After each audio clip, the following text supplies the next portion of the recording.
സംസ്ഥാനത്ത് U-turn അടിക്കുന്നതിൽ driving സ്കൂളുകാരെ പോലും നാണം കെടുത്തുന്ന പ്രകടനമാണ് നിലവിലെ ഭരണ നേതൃത്വം കാഴ്ചവെക്കുന്നത്. ഒരു കാറ്റടിച്ചാൽ അങ്ങോട്ട്, അടുത്ത കാറ്റടിച്ചാൽ ഇങ്ങോട്ട് എന്ന ലളിതമായ ഫിലോസഫിയുമായി നീങ്ങുകയാണ് യു-ടേൺ ഡെമോക്രാറ്റിക് ഫ്രണ്ട്. പ്രധാനമായും മുഖ്യമന്ത്രി വി.ഡി. സതീശന്റെ മലക്കം മറിച്ചിലുകളായിരുന്നു ഇങ്ങനെയൊരു പേരിന് കാരണമായത്.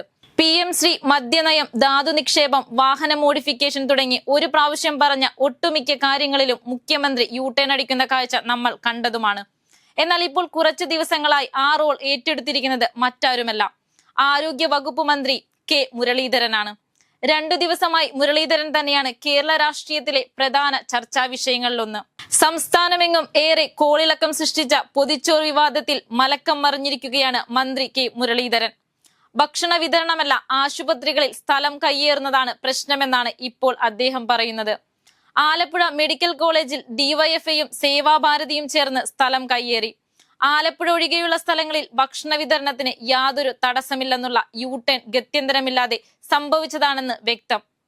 ഭക്ഷണം നൽകുന്നതിൽ സർക്കാർ തടസ്സം നിൽക്കുന്നില്ലെന്നും ആലപ്പുഴയിൽ സ്ഥലം കയ്യേറിയതാണ് പ്രശ്നമെന്നും ഇത്തരം പ്രവർത്തനങ്ങൾ അനുവദിക്കില്ലെന്നും ക്രിട്ടിക്കൽ കെയർ യൂണിറ്റിന്റെ നിർമ്മാണ പ്രവർത്തനത്തിനായി ഒരു സംഘടന തടസ്സം നിന്നുവെന്നുമാണ് അദ്ദേഹം പറയുന്നത്. ഇതേ മുരളീധരൻ തന്നെയാണ് 2 ആഴ്ച മുൻപ് തിരുവനന്തപുരത്ത് തുടങ്ങുന്ന 2ാമത്തെ മെഡിക്കൽ കോളേജിന് തന്റെ പിതാവും മുൻ മുഖ്യമന്ത്രിയും കോൺഗ്രസ് അധികായനുമായിരുന്ന കെ കരുണാകരന്റെ പേരിട്ടത്. രാഷ്ട്രീയ നേതാക്കളുടെ പേരുകൾ സർക്കാർ സ്ഥാപനങ്ങൾക്ക് നൽകുന്നതിൽ വലിയ പ്രശ്നം മന്ത്രി കാണുന്നില്ല. ഉന്നത സ്ഥാനങ്ങൾ വഹിച്ചിരുന്നവരുടെ പേരിടുന്നതും ബാനർ വലിച്ചുകെട്ടി സ്ഥലം കയ്യേറുന്നതും തമ്മിൽ വലിയ വ്യത്യാസമുണ്ടത്രേ. അത് പിന്നെ കരുണാകരൻ എന്ന നേതാവിന് കേരളം കൊടുക്കുന്ന ആദരമായി കാണാം. പക്ഷേ കോട്ടയം ജില്ലാ ആശുപത്രിയിലെ സൗജന്യ ഭക്ഷണ വിതരണത്തിന്റെ കാര്യമോ? ഇവിടെ വിതരണം നടത്തുന്നത് കെ കരുണാകരന്റെ ചിത്രത്തിന് താഴെയാണ്. പുതുപ്പള്ളി കേന്ദ്രമായുള്ള കരുണാകരൻ ചാരിറ്റബിൾ ട്രസ്റ്റിന്റെ നേതൃത്വത്തിലാണ് ഈ പരിപാടി. കരുണാകരന്റെ ഓർമ്മ നിലനിർത്താൻ ഈ പദ്ധതി നടപ്പാക്കുന്നതെന്നാണ് സംഘാടകരുടെ നിലപാട്. മന്ത്രി കെ മുരളീധരന്റെ ഈ പ്രസ്താവന നടപ്പാക്കുകയാണെങ്കിൽ ആദ്യം എടുത്തു മാറ്റേണ്ടത് സ്വന്തം പിതാവിന്റെ ചിത്രമുള്ള ഫ്ലെക്സ് ബോർഡ് തന്നെയല്ലേ എന്നാരെങ്കിലും ചോദിച്ചാൽ കുറ്റം പറയാനാകില്ല. ഒരു കൈ ചെയ്യുന്നത് മറുകൈ അറിയരുതെന്നായിരുന്നു മുരളിയുടെ ഉപദേശം. പക്ഷേ കെ കരുണാകരൻ ട്രസ്റ്റ് അദ്ദേഹത്തിന്റെ ഓർമ്മ നിലനിർത്താൻ തന്നെയാണ് ഈ പ്രവർത്തനം സംഘടിപ്പിക്കുന്നത്. ഇതിനെക്കുറിച്ചുള്ള മാധ്യമങ്ങളുടെ ചോദ്യത്തോട് അവിടെ നിന്ന് ഇതുവരെ പരാതി വന്നിട്ടില്ല എന്നായിരുന്നു മുരളീധരന്റെ മറുപടി. അപ്പോൾ തിരിച്ചു ചോദിക്കാനുള്ളത്, മെഡിക്കൽ കോളേജുകളിലെ പൊതിച്ചോർ വിതരണത്തിന്റെ പേരിൽ ഏതെങ്കിലും പാർട്ടിക്കെതിരെ ആരെങ്കിലും നൽകിയ പരാതി കയ്യിലുണ്ടോ എന്നാണ്. സർക്കാർ ആശുപത്രികൾക്ക് രാഷ്ട്രീയ നേതാക്കളുടെ പേരിടുന്ന കാര്യത്തിലും മുരളീധരൻ പ്രതികരിച്ചിട്ടുണ്ട്. EMSന്റെ പേര് എത്ര സ്ഥാപനങ്ങൾക്ക് ഇട്ടിട്ടുണ്ടെന്ന് ചോദിച്ചാണ് അദ്ദേഹം പ്രതികരിച്ചത്.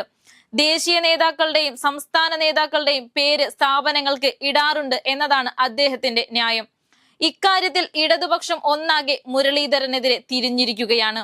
ഒപ്പം BJPയുടെ നിലപാട് വ്യക്തമാക്കി കെ സുരേന്ദ്രനും രംഗത്തെത്തി. ഇനി അറിയേണ്ടത് മുരളീധരൻ പറഞ്ഞതാണോ കോൺഗ്രസിന്റെ അല്ലെങ്കിൽ UDFന്റെ നിലപാട്? G. സുധാകരൻ കൊളുത്തിവിട്ട തീപ്പൊരിയിൽ കൃത്യമായി മുരളീധരൻ കയറിപ്പിടിക്കുകയായിരുന്നു എന്നും വേണമെങ്കിൽ പറയാം. കാരണം മറ്റൊരു കോൺഗ്രസ് നേതാവോ മുന്നണിയിലെ ഏതെങ്കിലും ഘടകകക്ഷിയിലെ നേതാവോ മുരളിയെ അനുകൂലിച്ചൊന്ന് നാവനക്കിയതായിട്ട് പോലും നമുക്കറിയില്ല. എന്ന് മാത്രമല്ല, അങ്ങിങ്ങായി എതിർപ്പിന്റെ സ്വരങ്ങളും ഉയർത്തുന്നുണ്ട്. ഡിവൈഎഫ്ഐയുടെ പൊതിച്ചോർ വിതരണത്തെ പിന്തുണയ്ക്കുന്ന ഫേസ്ബുക്ക് പോസ്റ്റ് ഷെയർ ചെയ്ത് മുൻ യൂത്ത് ലീഗ് നേതാവും ഹൈദരലി തങ്ങളുടെ മകനുമായ മൂയിൻ അലി ശിഹാബ് തങ്ങളാണ് അക്കൂട്ടത്തിലെ പ്രധാനി. സൈനുദ്ദീൻ ഒളവട്ടൂർ ഡിവൈഎഫ്ഐയുടെ പൊതിച്ചോർ വിതരണത്തെ പിന്തുണച്ച് പങ്കുവച്ച ഫേസ്ബുക്ക് പോസ്റ്റാണ് മൂയിൻ അലി ശിഹാബ് തങ്ങൾ പങ്കുവച്ചിരിക്കുന്നത്. SKSSFന്റെയും യൂത്ത് ലീഗിന്റെയും നേതാവാണ് സൈനുദ്ദീൻ ഒളവട്ടൂർ. വിശപ്പിനെ കുറിച്ച് കവിത എഴുതുന്നതും പ്രസംഗിക്കുന്നതും എളുപ്പമാണ്. എന്നാൽ വിശക്കുന്നവന്റെ കയ്യിൽ ഒരു നേരത്തെ ഭക്ഷണം എത്തിച്ചു കൊടുക്കുന്നതാണ് യഥാർത്ഥ മനുഷ്യ സ്നേഹവും സേവനവും. അതുകൊണ്ട് ഇത്തരത്തിലുള്ള സന്നദ്ധ സേവനങ്ങളെ വിമർശിക്കുകയല്ല, കൂടുതൽ കരുത്തോടെ പ്രോത്സാഹിപ്പിക്കുകയാണ് സമൂഹം ചെയ്യേണ്ടതെന്നും സൈനുദ്ദീൻ ഒലവത്തൂരിന്റെ ഫേസ്ബുക്ക് പോസ്റ്റിൽ പറഞ്ഞിരിക്കുന്നത്. 2004 വടക്കാഞ്ചേരി ഉപതെരഞ്ഞെടുപ്പിൽ MLA ആകുന്നതിന് മുമ്പ് മന്ത്രിയായി സത്യപ്രതിജ്ഞ ചെയ്ത് തെരഞ്ഞെടുപ്പിൽ തോറ്റ് രാജിവെച്ചുപോയ ആ പഴയ ക്ലാസിക് ഹിറ്റ് വടക്കാഞ്ചേരി ചരിത്രം ആളുകൾക്ക് ഓർമ്മയുണ്ട്. ഇനിയിപ്പോ ഒരു ഉപതെരഞ്ഞെടുപ്പ് വന്നാൽ വി.ഡി. സതീശനേക്കാൾ വേഗത്തിൽ പെട്ടിമടക്കാൻ മുരളിജയ്ക്ക് കഴിയില്ലേ എന്ന് ജനം സംശയിച്ചാൽ കുറ്റം പറയാൻ പറ്റുമോ? ഒരുപക്ഷെ മുരളീധരൻ ആരോഗ്യവകുപ്പ് ഏറ്റെടുക്കുമ്പോൾ ഉണ്ടായിരുന്ന പ്രതീക്ഷകളെല്ലാം വെറുതെയാകുമോ എന്ന ആശങ്കയും ജനങ്ങൾക്കുണ്ട്. ഈ സർക്കാർ അധികാരമേറ്റതിനു ശേഷം പാളിച്ചകളുടെ പെരുമഴയാണ് ആരോഗ്യവകുപ്പിൽ. ഡെങ്കിപ്പനിയും ഷിഗലയും പടരുമ്പോൾ പ്രീ മൺസൂൺ ശുചീകരണം മറന്നു. മരുന്നില്ല, ആശുപത്രിയിൽ രോഗികൾക്ക് കിടക്കാൻ കട്ടിലില്ല, അങ്ങോളം ഇങ്ങോളം ചികിത്സാ പിഴവുകളും. പോരാത്തതിന് തിരുവനന്തപുരം മെഡിക്കൽ കോളേജിൽ സാമ്പത്തിക ക്രമക്കേടിന്റെ ഓഡിറ്റ് റിപ്പോർട്ട് വേറെ. ഇതൊന്നും പരിഹരിക്കാൻ സമയം കിട്ടാത്തപ്പോഴാണ് പൊതിച്ചോറിൽ രാഷ്ട്രീയം തപ്പാൻ മന്ത്രി സമയം കണ്ടെത്തുന്നത്. വിശക്കുന്ന വയറിലേക്ക് എത്തുന്ന പൊതിച്ചോറിൽ ഏതു കൊടിയുടെ നിറമുണ്ടെന്ന് നോക്കുന്നതിലും നല്ലത് കമ്മ്യൂണിറ്റി കിച്ചൺ പോലെ ബദൽ സംവിധാനങ്ങൾ കൃത്യമായി നടപ്പാക്കുന്നതുവരെ പാവങ്ങൾക്ക് ആശ്വാസമാകുന്ന സന്നദ്ധ സംഘടനകളെ വെറുതെ വിടുന്നതാണ് മുരളിജി. ഒരു കൈ ചെയ്യുന്നത് മറുകൈ അറിയരുതെന്ന ഉപദേശം നല്ലതാണ്. പക്ഷേ രണ്ട് കൈ കൊണ്ടും സ്വന്തം കണ്ണുപൊത്തി ലോകം ഇരുട്ടിലാണെന്ന് കരുതരുത്.